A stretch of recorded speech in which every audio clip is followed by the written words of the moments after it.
যুক্তি পাল্টা যুক্তি, জমজমাট তর্কের আসর। ভাবছেন নিশ্চয়ই সোজাসাপটা তো প্রতি শুক্রবারই হয়, তাহলে এই সোজাসাপটা মেগা ডিবেট কেন? ভোট তো সারা বছরই হয়, কিন্তু লোকসভা মানে মেগা ফাইট। এই মেগা ফাইটের হাল বুঝতে জেলায় জেলায় ঘুরেছি আমরা। সোজাসাপটার মঞ্চে প্রার্থীদের প্রশ্ন করেছি, জনতার কথাও শুনেছি। ভোটের শেষ লগ্নে এসে এবার সোজাসাপটা মেগা ডিবেট, আরও ক্ষুরোধার, আরও তীক্ষ্ণ। এতদিন আপনারা যে সোজাসাপটা দেখে এসেছেন, এটা তার থেকে একটু আলাদা, অন্য রকমের বিতর্ক সভা। প্রথমে বিতর্ক, তারপর মগজাস্ত্রে শান দেওয়ার জন্য বিশেষ রাউন্ড, সবশেষে জনতার প্রশ্ন। এটাই সোজাসাপটা মেগা ডিবেট। আসুন তাহলে শুরু করা যাক। শুরুতে চেনা পরিচিত ফরম্যাট, একটি মোশন যার পক্ষে বা বিপক্ষে বলার জন্য প্রত্যেক প্যানেলিস্ট 3 মিনিট করে সময় পাবেন। তারপর আধ ঘন্টার বিতর্ক সভা অর্থাৎ তর্কযুদ্ধ। তারপর আজকের মোশন সম্বন্ধে দু একটা কথা এটা বলা দরকার বলে আমার মনে হয়। সেটা হচ্ছে, নির্বাচনী গণতন্ত্রে সবথেকে গুরুত্বপূর্ণ শব্দ হলো ভোটার। আমরা যখন সাংবাদিকতা করতাম, আজ থেকে 30 বছর আগে যখন শুরু করেছিলাম, তখন কিন্তু অনেক কিছুই জানতাম না, কারণ অনেক কিছুই আমাদের জানা ছিল না। ভোটার এমন একটা শব্দ, তাদের ভোটেই সরকার তৈরি হয়। কিন্তু ভোটের এই কুরুক্ষেত্রে ভোটার তো শুধু ভোটার নন, কখনো তিনি আদিবাসী ভোটার, কখনো তফসিলি ভোটার, কখনো সংখ্যালঘু ভোটার, কখনো ওবিসি ভোটার, কখনো মতুয়া ভোটার, কখনো জাট ভোটার, কখনো যাদব ভোটার, কখনো জাটব ভোটার। আমাদের সময় এটা ছিল না। তবে কি আজ আমাদের পরিচয় শুধুই ভোটার?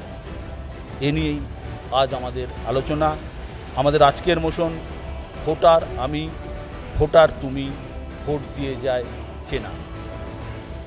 প্রথম অতিথি এই বিতর্ক সভার, যিনি প্রথম ওপেনিং ব্যাটসম্যান, রাজ্যের শিক্ষামন্ত্রী এবং তৃণমূল কংগ্রেসের পক্ষে ব্রাত্য বসু। দিল্লি দখল হবে, কার জিত হার হবে, দিল্লি দখল হবে, কার জিত হার হবে। নেতারা ভাবছে আমাকে, আমরা ছাড়বো না জমি, আমরা ভরসা আগামী, আমরা ছাড়বো না জমি, আমরা ভরসা আগামী।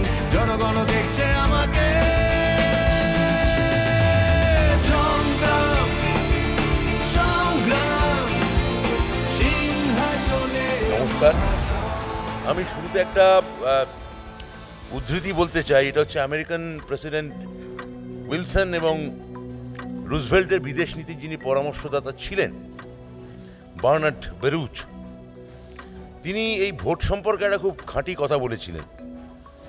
তিনি বলেছিলেন, vote for the person who promises least, he will be the least disappointing.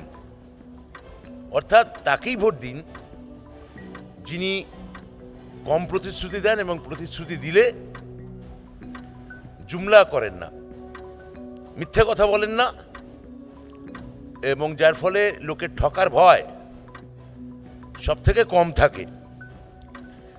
এবার এই জুমলা ভারতীয় জনতা পার্টি এবং আমাদের মাননীয় প্রধানমন্ত্রী, তার জুমলা তো মোটামুটি এখন প্রবাদ প্রতিম। এটা আমরা গত 2 মাস ধরে প্রায় সমস্ত জনসভায়, পথসভায় ঘুরে ঘুরে আমরা বলেছি। সেগুলো এখন লোকের কানেও আমার ধারণা খানিকটা ভাঙা রেকর্ডের মতো লাগে। 15 লক্ষ টাকা দেবেন বলেছিলেন, 2 কোটি চাকরি দেবেন বলেছিলেন, সেগুলো কিছু হয়নি। ফাইনালি এগুলো না দিতে পেরে জুমলা করতে করতে এখন যেটা দাঁড়িয়েছে সেটা হচ্ছে যে উনি এখন হয়ে গেছেন বেনারসের ঘাটে মাঝে মাঝে সাক্ষাৎকার দিতে গিয়ে কেঁদে ফেলছেন।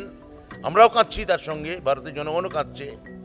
তা উনি হয়েছেন এখন পরমাত্মা কাঁদতে কাঁদতে, আর আমরা হয়েছি, ভারতের জনগণ হয়েছে প্রেতাত্মা।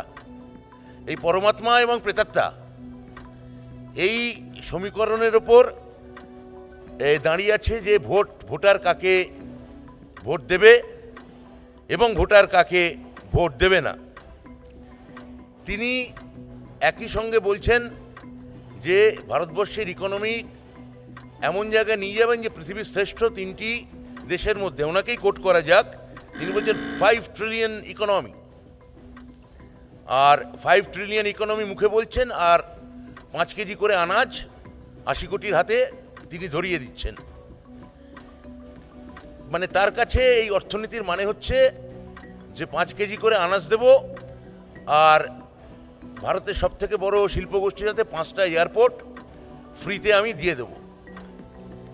এই রকম দেশের যে জিডিপি গ্রোথ যেখানে সবথেকে তলানিতে, স্বাধীনতার পর এই রকম বেকারিত্ব এর আগে কখনো দেখা যায়নি, সেখানে এই বড় বড় গালভারি কথা, এবং ফাইনালি 2জন মাত্র লোকের হাতে গোটা ভারতবর্ষ সঁপে দেওয়া, এবং সেই 2জন লোকের পেছনে আসলে তারই 2জন স্বজাতীয় ব্যবসায়ী দাঁড়িয়ে আছেন।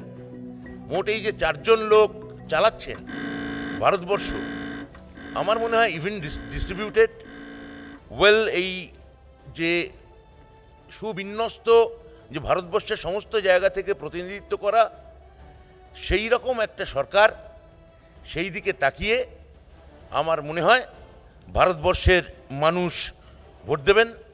আর ফাইনালি পরমাত্মা এখন ধ্যানে বসেছেন। এই ধ্যান আমার ধারণা আবার 4 তারিখে তার জ্ঞানচক্ষু উন্মিলিত হবে, আর ততদিনে আমার ধারণা ভারতবর্ষের মানুষের জ্ঞানের নাড়িও যথেষ্ট টনটনে হয়ে গেছে। 4 তারিখ সেই ধ্যান খুলবে বটে, সেই ধ্যান ভাঙবে বটে, কিন্তু আমার মনে হয় বিড়াল তপস্বীর জ্ঞান ভাঙলে আমাদেরই বা কি যায় আসে। ধন্যবাদ। নমস্কার, ধন্যবাদ। অনেক অনেক ধন্যবাদ ব্রাত্য বসুকে। আসন গ্রহণ করুন।